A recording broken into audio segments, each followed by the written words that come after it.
Hello, and welcome to the FM podcast.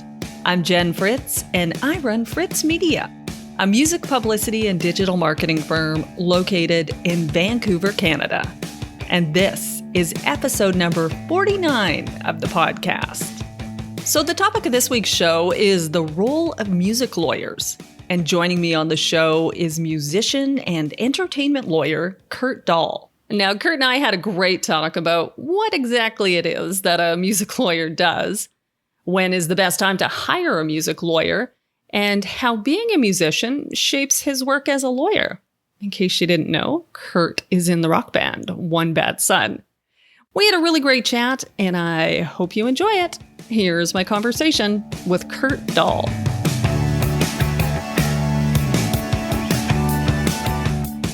Well, hello, Kurt. How are you doing today? I am great, Jen. Nice to connect with you. Yeah, so good to connect with you, too. You know, as I was preparing for this interview, I was trying to remember if we actually met each other in real life. And I was like, I don't think I have. Yeah, we haven't, right? Well, I don't think so, but there's so many layers of mutual connections. And then you add on top of that, social media. So it's like, I feel like we've met, but we probably haven't in person. No, that's totally it. Because you were saying off mic that you worked with Frontside, and I worked with those guys for years. Actually, I was there from the beginning, when they were like, "Oh, let's leave Network and start our own company." I was one of the yahoos that went with them. So yeah, those guys are great. And you also know Sam from Strut as well. Sam's been our publicist since 2012. So she's probably been on our team longer than anyone besides us, Shane and I, the band members. And yeah, Frontside was the first radio team that got us our first, top 5 hit. Nice. And I still remember the day that we hit top 5 and celebrated with them in Toronto. And yeah, good people. Oh, so good. Yeah, Gary and Jeff, my faves. Love them. Yeah. They're amazing. All right. The topic of this week's show is the role of music lawyers. And I was going through all of the topics that we've done so far in the podcast. And I was like, why haven't I done a music lawyer one yet? That's so weird. But, I think it's because it's such an intimidating topic for people. Right. And, I thought you'd be a good person to talk to just because you're a musician, as well as a music and entertainment lawyer. So, first of all, you give us a good perspective. And then it kind of, I think, because you're a musician, might take away the intimidation factor a little bit. I specialize in making it less intimidating. Yeah, yes. Exactly. That's good. That probably gives you a bit of a leg up too, I would imagine. But anyway, let's start kind of there. How did you get your start in music? Where did it all begin for you? I was kind of a late bloomer. I mean, I started playing drums in grade 12, which I'm sure you're the same. A lot of my friends were playing since age 5, right? And by high school, they were the cool musician types. I wasn't. I loved music. It was early 90s Seattle music that got me hooked, right? So Pearl Jam, Nirvana, Soundgarden, Alice in Chains, those bands changed my life. I'm the same, by the way, just FYI. That was 90s. Yeah. That's it. Well, and like we were saying off air, my wife and I were just in Seattle and went and saw Joni Mitchell at the Gorge, but then I made sure to book a couple of days in Seattle afterwards because that city has always felt so magical to me. And even when it's raining, 30 days in a row, I mean, that city changed my life. And to get back to your question, I mean, that was really what planted the seed was Seattle. And then I had to play music. And next thing I knew, I was, drumming in grade 12, drumming along to Pearl Jam records and Nirvana records. And then, it just kind of all snowballed from there. I was a late bloomer, but I really picked it up quickly, and then I was just, once that bug bites you, you're never the same, That's it. Yeah, that's it. You feel the adoration of the crowd, the playing the music. Yeah. You're like, yes, this is it. And I should say that I sucked for the first 2 years of playing, but I didn't care, right? I just played and played. And if you would have even told me that I sucked, I wouldn't have believed you because you're like, I don't care. Yeah, this is amazing. Yeah. Who cares? Yeah. And then what led to you saying, well, maybe I should also become a lawyer? Yeah. Well, that, it's interesting. It was sort of, I read so many, I was obsessed with music, but also the stories behind the musicians, right? So I read, and this probably was before I became a drummer, I was reading all the rock and roll biographies, right? So whether it be on Cobain or Neil Young or Leonard Cohen, whatever. Yeah. I couldn't read enough of that stuff, right? And what I found over time, I guess, and this is kind of looking back on it now, like in hindsight, I think this is what happened. I'm not sure if I realized it at the time, but all my idols were screwed over by someone in a suit. It's sort of the history of rock and roll in a lot of ways, or the music biz is so many, labels, managers, lawyers, whatever. They really exploited so many of my idols, right? And so I eventually realized, hey, like if I'm going to do music, I don't want to be screwed over, and I don't want my friends in their bands to be screwed over. So I thought I could become an entertainment lawyer. I could be that long-haired entertainment lawyer that protects fellow musicians.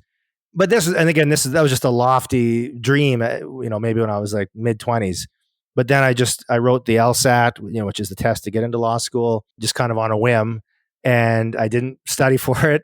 And these days now, like kids study for months to get into to do well in the LSAT. Yeah. And like, had I done that back then, I probably wouldn't have done as good.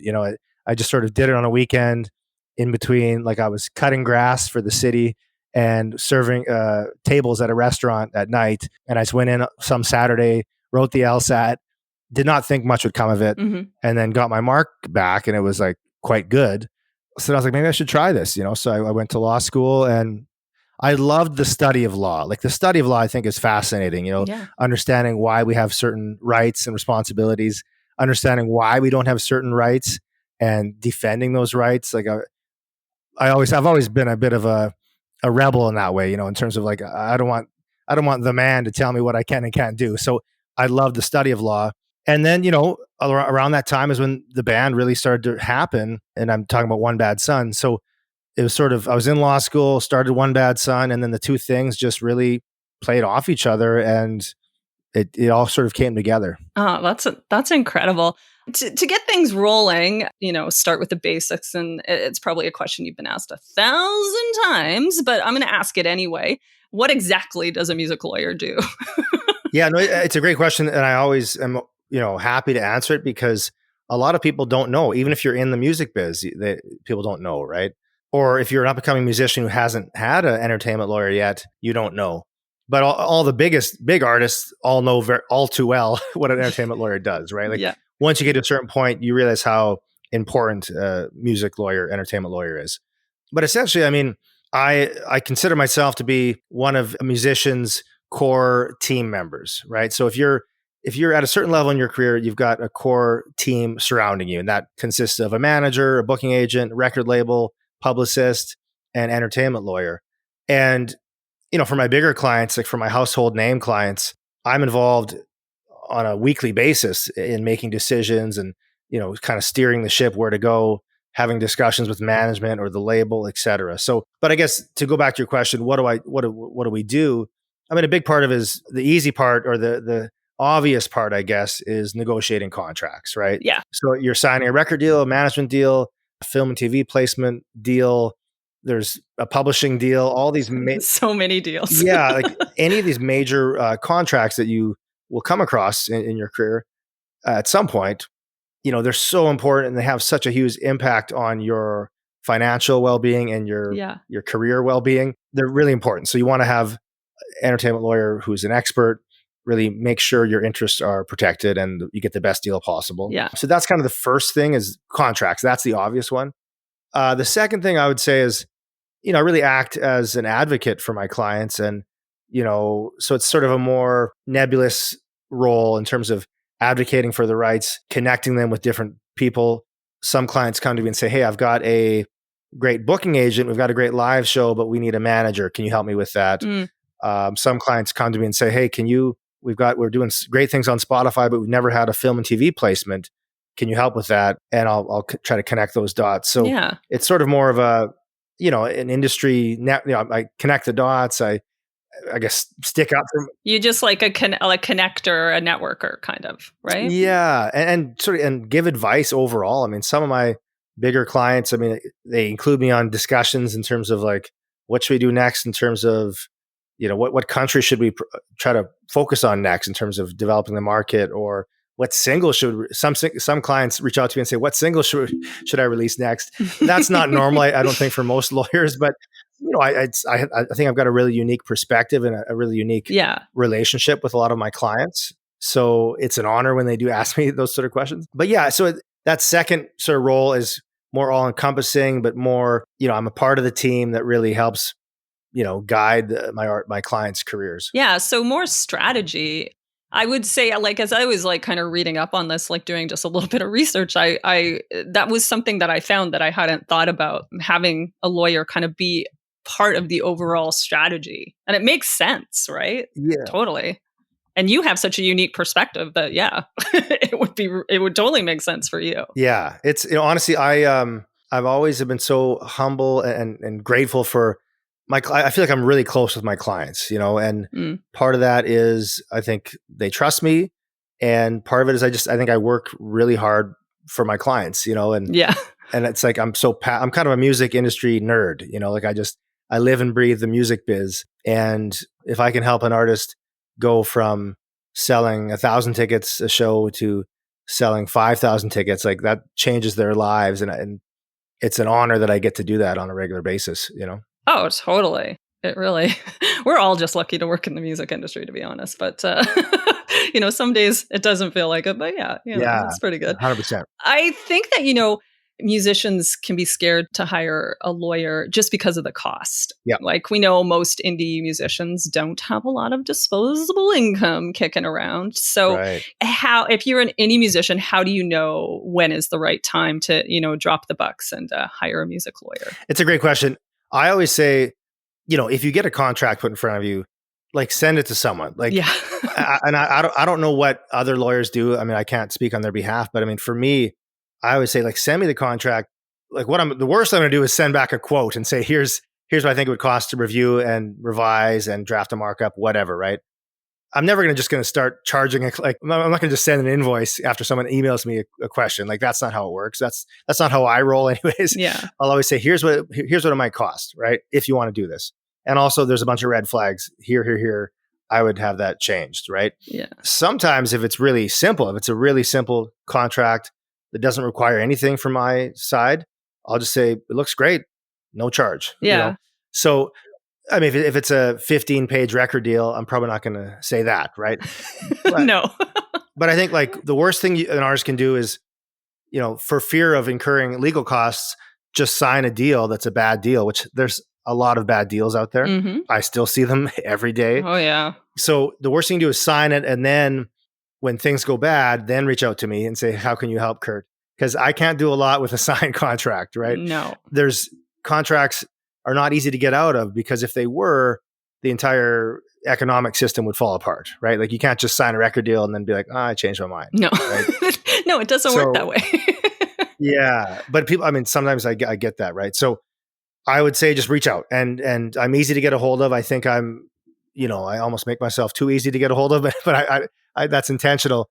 I want to be accessible to my fellow musicians out there. Yeah. And I want to make sure that I help, like, either save you from signing the really bad deal, or even if it's not like one of those sort of train wreck deals, the other side might be well-intentioned, but there could be things in there that, because they're not they're not entertainment law nerds like me, they might oversee things or overlook things. And then it could really, if there's success, it could really, adversely impact the artist. Right. Yeah. So even though the other side may not be trying to sort of screw you over, they might. Yeah.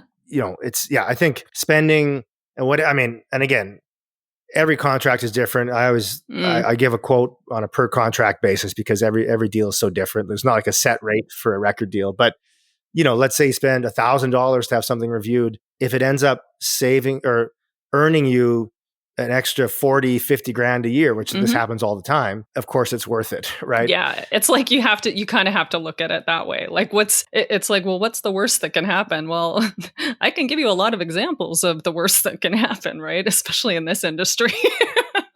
Yeah. Well, there also is like, and again, not just the contracts that are sketchy. There is lots of sketchy contracts, but there's revenue streams out there. This is more of a positive that I often help with. Like, through, for example, sound exchange revenues are really lucrative right now for artists. So one of my clients reached out and I told her to sign up. This is kind of more of that advocacy work, or like representing, not even focusing on contracts, but just helping clients. I had her sign up for Sound Exchange because she get spun a lot on satellite radio. This is at the beginning of the pandemic. I had her sign something, and it was like maybe the work for me cost maybe $500. That's what I charged her. After 2 years of the pandemic, she called me and said, "I just want to thank you so much." And I was like, "Why?" She's like, "I just got my check from Sound Exchange for 90 grand US." And she's like, "Had you not told me about that, had we not gone through those steps to get everything set up, I would have not made that." And so to be positive, there's so much money out there to be found if you're a musician. So I can help with that, and it'll be worth it. That's a really good example. So as we mentioned before, you are a musician as well as a lawyer. And we kind of touched on this a little bit, but let's get into this just a little bit more.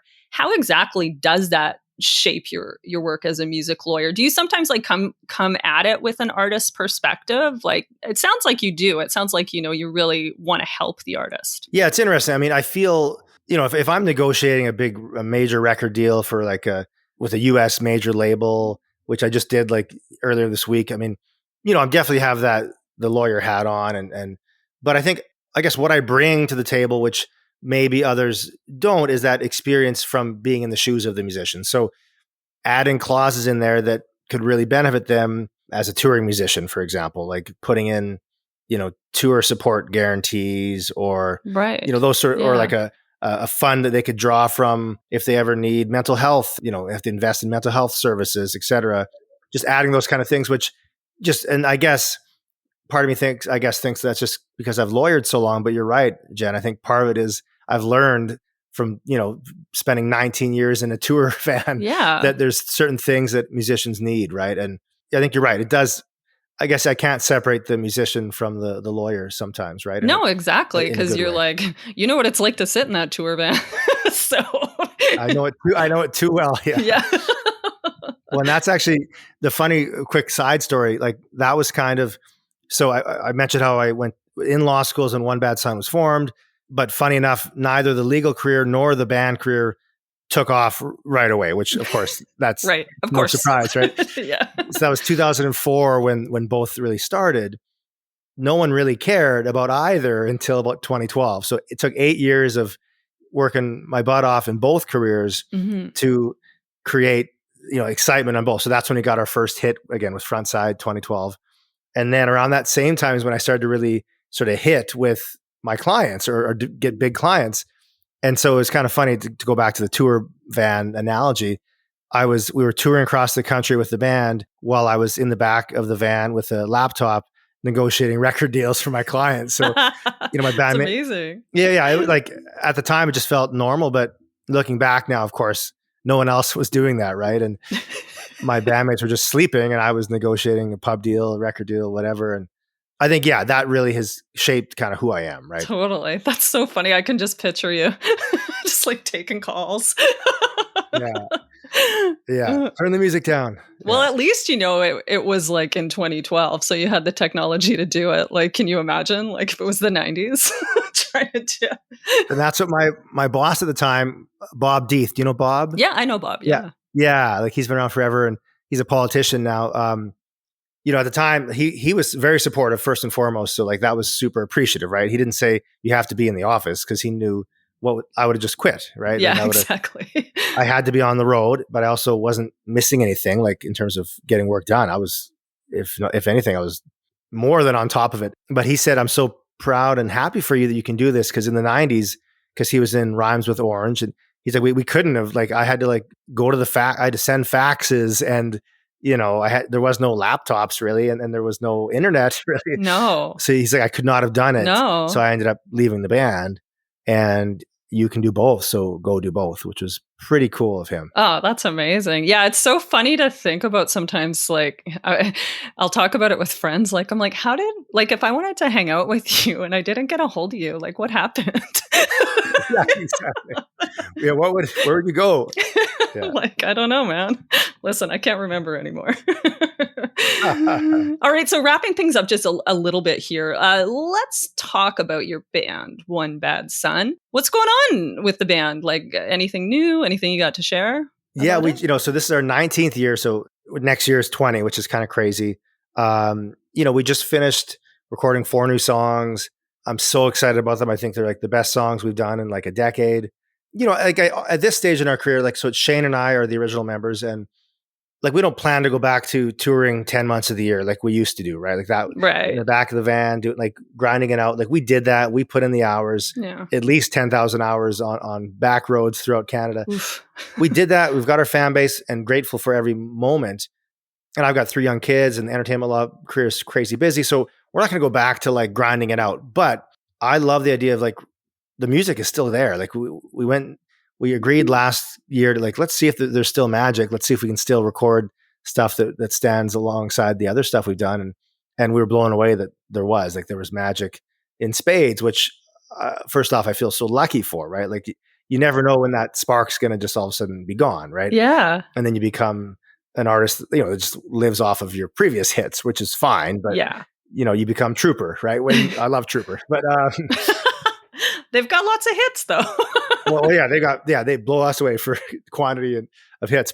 We want to still release new music and have it be great. So long story short, we're going to release 4 new songs, maybe 1 this year and then the rest next year, and then play shows, like play big festivals and just really do it on our own terms. And like every time I get up on stage, like we did a show last summer here in Saskatoon at our local arena, and 7,000 people came, and my son was up on stage right behind me when I was drumming, and it was like I've never felt so thankful to do it. Like I felt so alive. And long story short, I'm not gonna stop playing music until the magic isn't there. And right now the magic is still very much there. And that's awesome. It's in a way, it kind of makes me appreciate the music biz even more, right? Because I've got the business side, the entertainment law side. I see that every day, but to be able to still go play shows and have that perspective is just a real gift. Oh, that's amazing. I can't even imagine playing in front of 7,000 people. That must feel incredible.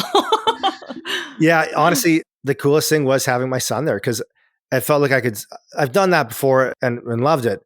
And it's great to just experience it yourself. But then when you see like your 5-year-old beside you or 6-year-old beside you, and his eyes are just like, and his jaws like, drop. wow. It almost like makes me feel it even more, because you're kind of experiencing it for the first time, Yeah. Yeah. Well, that's the thing with kids, right? Yeah, exactly. You get to see it through their eyes and you're like, well, this is pretty incredible, actually. Yeah. It was pretty sweet. All right. So now's probably a good time to head on over to our fresh content segment. Every week on the show, we discuss our favorite piece of music content for the week. And we always like to start with the guest. So Kurt, what do you got? Yeah. So like we're saying off air, my wife and I went to the Gorge 2 weeks ago to see Joni Mitchell. And I'm so jealous. So jealous. Yeah. Like honestly, I actually was prepared to be disappointed, because she's 80 or 79. And what can you expect from, someone who, is 80, right? Like in terms of a concert, to be honest. Right. Yeah. And I was completely blown away. Like to me, she's up there with like Bob Dylan, Neil Young, Leonard Cohen, John Prine, like in terms of my favorite songwriters. Oh, 100%. Yeah. I've seen all those people live, and she blew them all away, like without hesitation. Do I say that? Like she was so good. And Brandi Carlile was there singing all the high parts, and because, Joni can't hit the high notes anymore, right? It's all kind of low, and it sounds like this old jazz musician who she's always kind of wanted to be anyways, So anyways, the concert blew me away. Brandi Carlile is just a saint for like, she's the reason it all happened, That's an incredible story right there. Wow. Yeah. Yeah. So the content part, I've been watching a lot from their Newport Folk Festival show a year prior, because you can't, this concert just happened. You can't get it yet, but I think it's going to be like a whole documentary, I'm guessing. I would imagine. But the Newport Folk Festival concert, you can just see it on YouTube, whatever. Every song in there is just so cool. And you see that sort of, that sense of jubilation, and then, at that show, at the Newport show, like the singer from Dawes is in the band. There's some other cool guest musicians. At our show, we got surprise appearances by Annie Lennox and Sarah McLachlan, which was pretty. Yeah, I saw that. Oh, incredible. Yeah. Anyways, I don't want to keep making you jealous, but it was. It's okay. It's fine. It's fine. it was like so cool. So, anyways, as far as content, I've just been on a Joni binge.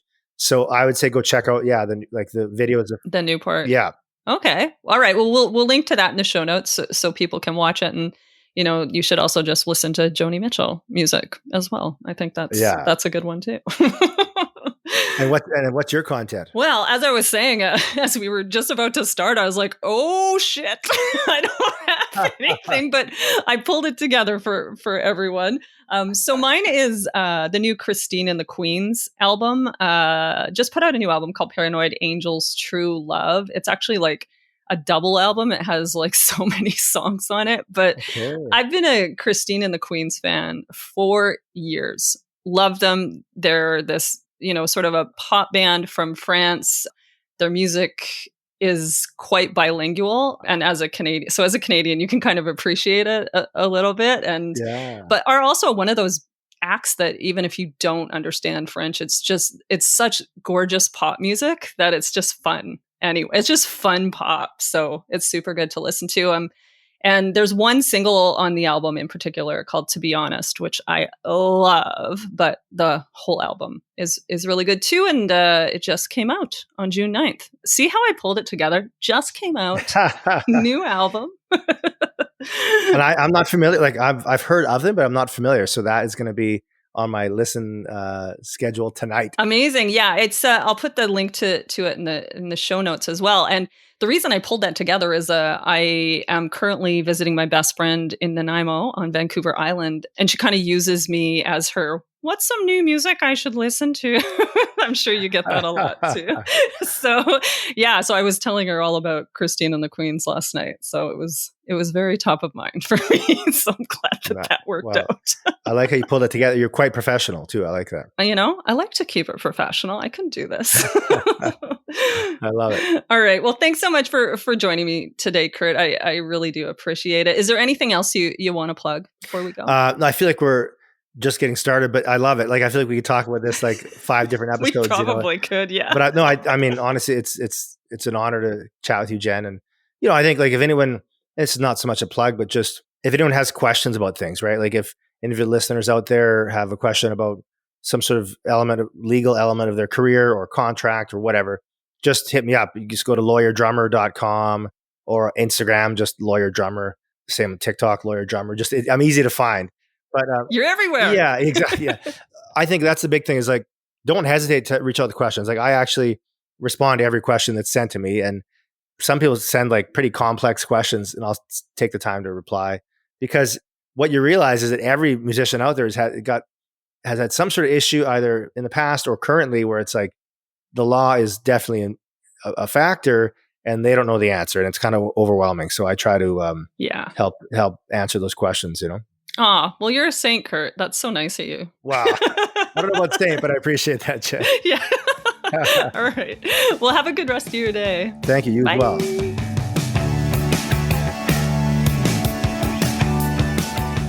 Well, that was such a great talk. I really hope you liked it. And thanks again to Kurt for coming on the show. Thanks so much for listening to the FM podcast. If you like the show, please tell your friends and give us a 5-star rating and review in Apple Podcasts. It really helps out the show, so if you can take the time to do it, we'd really appreciate it. The FM podcast is produced by Fritz Media with production assistance from Carla J. If you want to learn more about Fritz Media, check out our website at fritzmedia.ca. And if you want to learn more about the podcast, go to thefmpodcast.com. A big thank you to Said the Whale for providing the theme music for the show, and you can find them at saidthewhale.com. Okay, so we're going to go on with our song of the week this week, which is from Kurt's band, One Bad Son. This is off of their self-titled album from 2012. Here's Retribution Blues.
songs. You had style, you had charm, you were my lover. You were my only friend in this fucking world.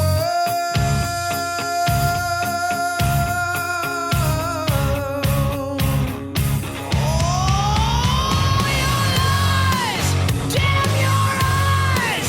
You know I take back every promise that I ever made to you. Do you know the nightmare you've gone and put me through? And do you know what I'm about to do to you? You have no idea what I'm about to do to you.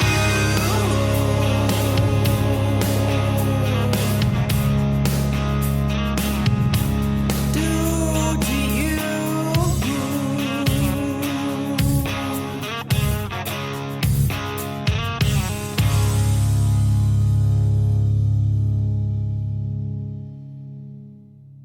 Bye. I'll see you next Tuesday.